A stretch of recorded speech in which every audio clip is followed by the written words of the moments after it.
બજારની માલિકા ઘા કહે તો કોઈ શાંતિની કિંમત આપી દે, સારું પીળું પહેર્યું હોય તો કોઈ હોનાની કિંમત આપી દે, એ કિંમત થઈ એની કિંમત કરીને વહી જાય. પણ જ્યાં તક મારો ભાઈ બેઠો હોય ને, અને કદાપી માલિકો 100 જણા હોય ને, ત્યાં હીરા મોતી વાળો તો ભાવ કરીને વહી જાય. પણ ભાંડેલું વાહે ખપાય તો પોતાનો જ ખપાય, બીજો મારો ચાંદ કોઈ ખપાય.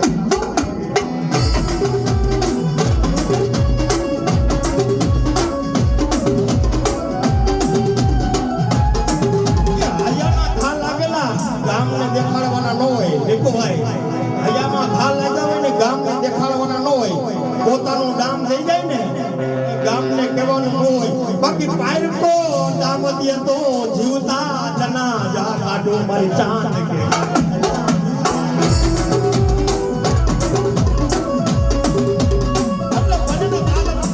ભાગ ન પડાવતા. ધન દોલતનો ભાગ પડી જાય તો ભલે પડી જાય, પણ પોતાનું હોય છે ને એને પેટમાં ભરશે, મારકાને પેટમાં ન ભરે. એટલે પોતાની દેવી મઠમાં બેઠી હોય ને એને પેટમાં ભરે, પોતાની બેન હોય ને એને પેટમાં ભરે. મારા હયાના ઘા મારે કોને કેવા થઈ, કોને કેવા.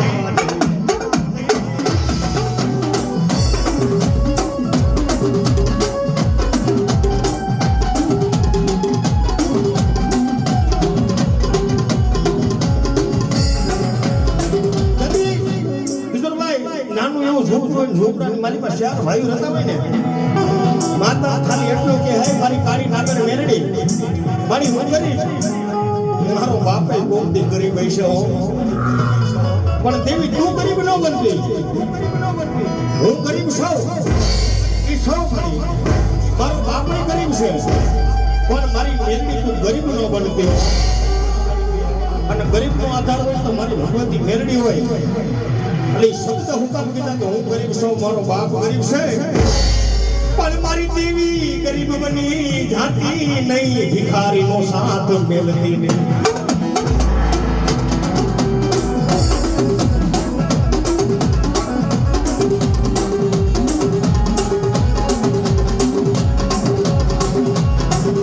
આવી માતા હોય ને ભાઈ, આવી માતા હોય ને તો આપણી દીકરીઓ આવે, બાકી માતા વગરના હોય ને તો દીકરીઓ કે દીકરા હોકારો ન કરે. આપણા ઘરની માલિક આપણા બાપની દેવ પૂજેલી હોય ને એને દિવસ સમાયેલા હોય, એને અગરબત્તીનો ધૂપ આપ્યો હોય ને તો એવી દેવીઓ આવી દીકરીઓને આજ વસ્તીની માલિકા મણખાની વચાને બેહાડે હો. બાકી કદાપીની માલિકો લાખો રૂપિયા મૂકી દે અને કહે કે સરગની માલિકા મારી બેન બેનશે ક્યાંય. પૈસાથી કોઈ દેવ ન આવે, અને પૈસાથી કોઈ દેવ ન તોલાય. દેવ તો કેનાથી તોલાય? હું તારો ભિખારી, તારો ગરીબ, પણ દેવી છે તારથી નહીં.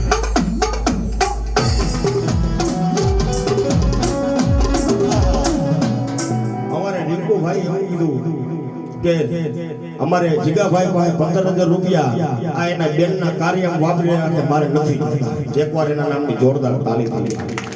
ત્યાં રૂપિયા 15,000 રૂપિયા કે જીગાભાઈ બેનમાં વાપરી નાખે, મારે એક રૂપિયો જોતો નથી. અને તેથી મારી જાન છોકે જીવતા નહોતો હવ હગો થાય, પણ મહિલા ગાંધીએ મારા રીંકુ એક દેખમાં નો કરાવો તો મને ચાર બેને ભર્યું હોય.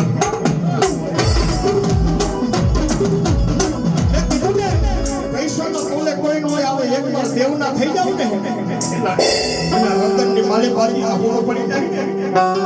મારી લાઈફ તો જીવવાની લાઈફ તો તું, બાકી મરતા પહેલા એકવાર બેઠો ન કરું તો સરસની માલિકો મને છાછ ને કોઈ મદદ ન